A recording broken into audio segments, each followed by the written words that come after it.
This happened last week. I had gone out to eat after work at a great place downtown to celebrate closing a big deal.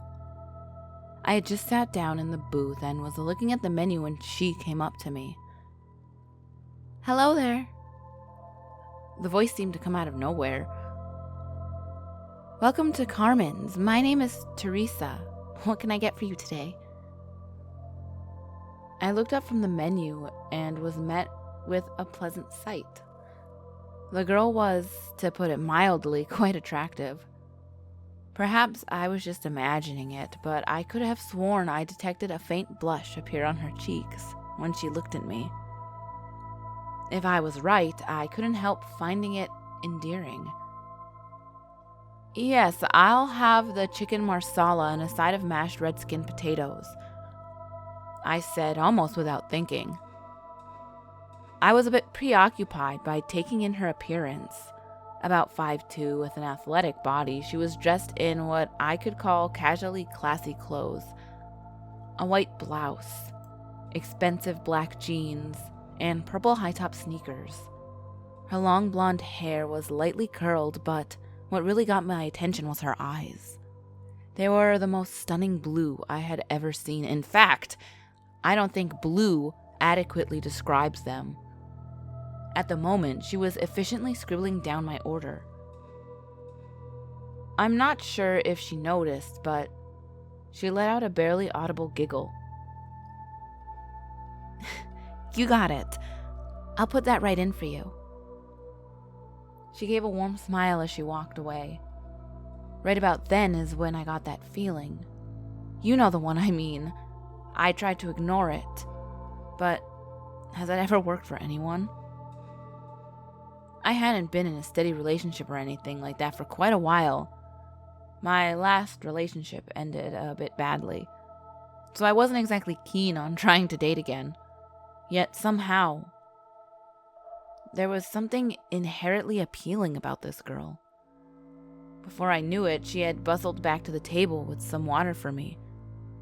"Here you go. Your order should be out shortly." The remark was followed by a warm smile. Probably just being nice, fishing for tips. Happened all the time. "Thank you," was all I said, and with that, I was left alone again. Oddly enough, part of me seemed to want her to come back. No doubt because I was hungry and wanted to eat. She was just your average 20-year-old waitress, nothing to get excited about. But tell that to my nerves. I sat there, alone with my thoughts, for what seemed like an eternity when I saw her walking towards me with food. For a moment, I had forgotten I ordered anything. "Can I get you anything else?" It smelled and looked wonderful. Nothing like a freshly cooked meal that didn't come out of a greasy paper bag once in a while. "No, this is great. Thank you." "Great. Let me know if you need anything else." I wasted no time at all before promptly digging in. It was great. Chicken cooked beautifully, potatoes well mashed. In no time at all, I finished and she came back. "How was it?" She couldn't possibly be smiling warmly at me with a hopeful look that made me feel warm inside. It was very good. "Since I have to be heading home, could I get the check, please?" "Oh, sure." She reached into her red apron and pulled out the check. "Here you go. I'll be right back." "Thanks." I got out my wallet to pay the bill. At a glance, I noticed the price was cheaper than you would think for a place like this. But what caught my attention was the bottom of the check, where there was a number written. It was a phone number, coupled with a note. "Call me, Teresa." The note was written in neat, feminine handwriting. Guess I'm more observant than I thought. Somehow I managed to contain my excitement. I put the check in my pocket while getting out the cash I needed. After a few minutes, Teresa was back.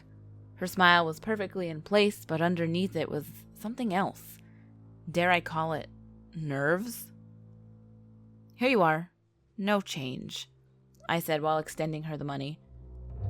A man should always be a good tipper for good service, regardless of how attractive their server is.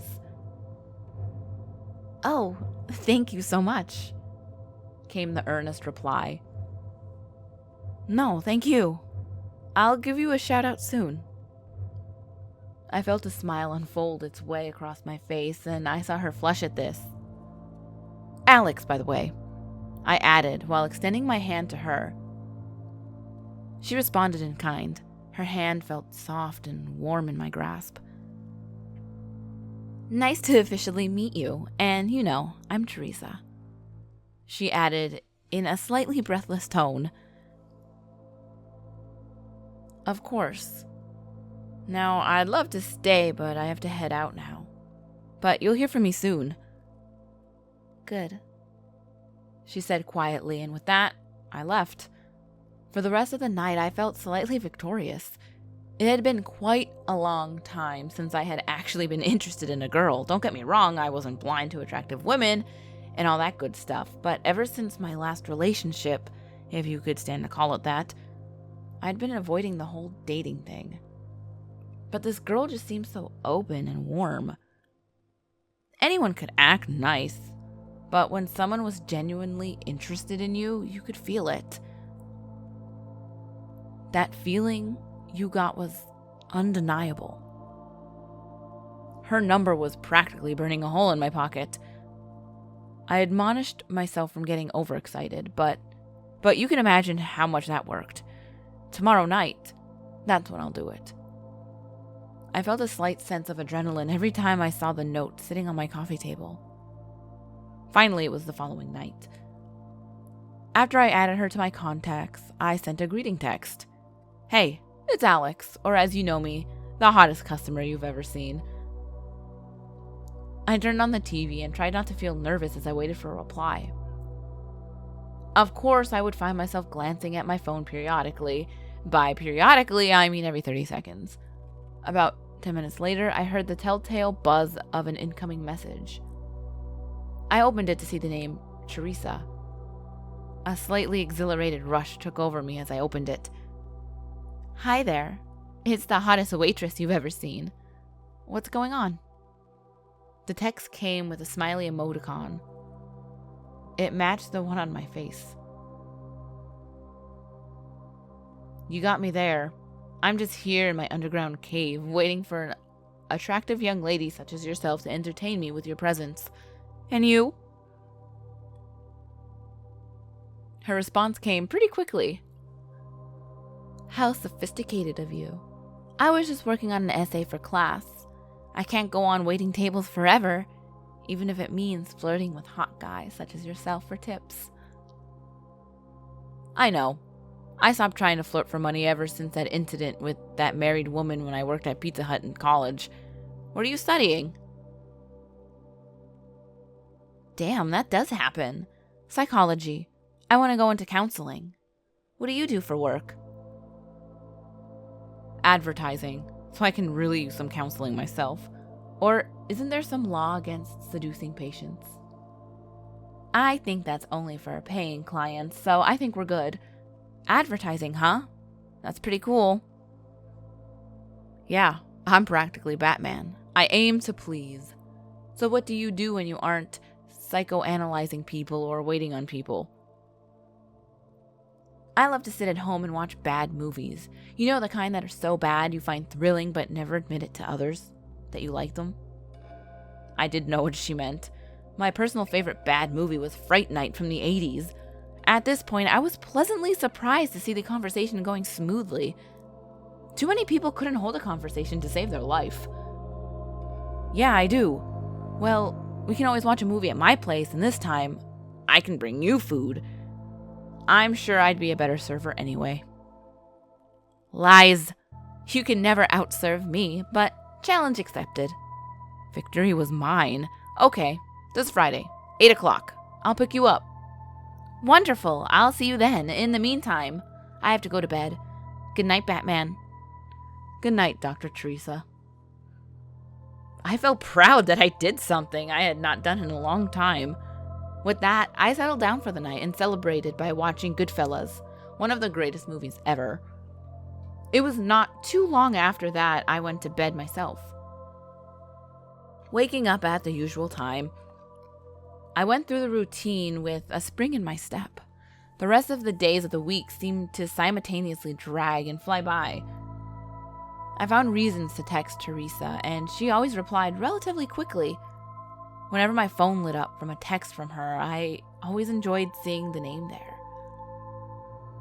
I occasionally chinned her for not paying attention in class or for slacking off at work, but she gave as good as she got.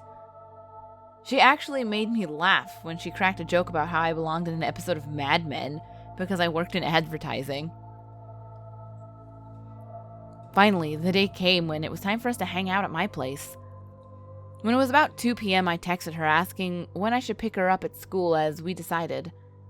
No answer. Time began to trickle by.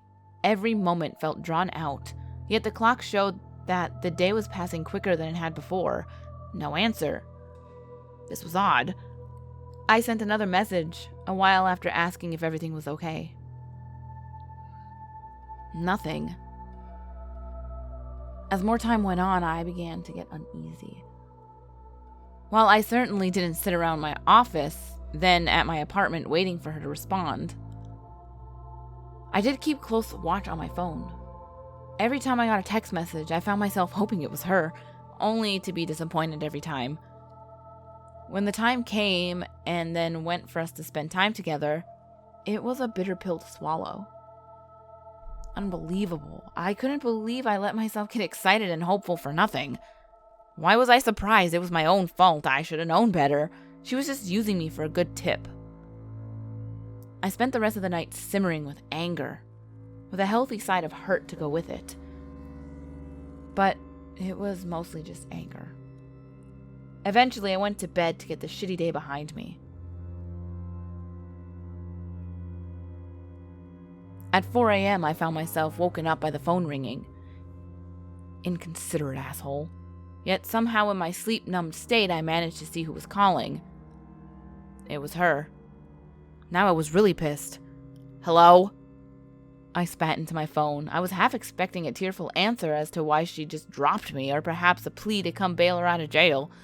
But there was no answer. Very funny. Now what the fuck do you want? She was probably laughing somewhere, either with her friends or with her loser boyfriend she probably bought drugs from on the side. Fine, you got what you wanted, now leave me alone. I hung up without waiting for a response. For good measure, I turned it off. I spent the weekend blowing off steam, hiking, going to a good movie, and some well-deserved shopping. I'll help some, but every now and again a flash of anger would strike and I would mentally lash out at her. Then on Sunday, she messaged me. I'm sorry, please come over and I'll explain. Or give me your address and I'll come to you. Nice try, sweetheart. But that wasn't happening. You were just a distant memory, just like all the others. By Wednesday, my mood was back to normal, and I came into the office ready to get down to business. But when I got there, Valerie, one of the office secretaries, asked if I had seen the news. The news? There was always some big happening somewhere, but this had to be something out of the ordinary. My son just told me about it. They found a body of some girl dead in her apartment. She was a waitress at that place downtown. She was a beautiful girl. What a shame. Some psychopath she was in class with walked with her back to where she was living and killed her. Apparently, he spent the weekend hiding out there. I felt like my limbs had been replaced with lead. Quickly going to my computer and pulled up the search engine, I frantically looked up what Valerie was talking about. My body went cold as I saw Teresa's picture and the information about what happened.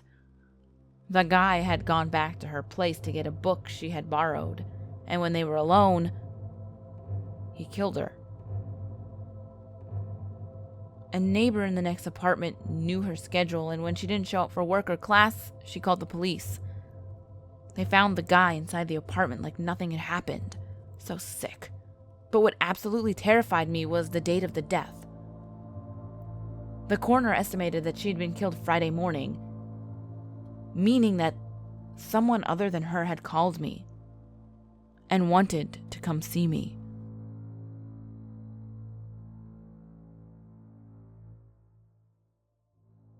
I hope you ghouls enjoyed this Monday's story. I really enjoyed getting to do 2 characters in this. Yeah, I like to voice act, I guess you can call it, and give, life to the characters. And I'm really sad about Teresa, to be honest. I kind of thought it would go in a more supernatural direction, but this direction is creepier. I am way more scared of, people than I am of spirits.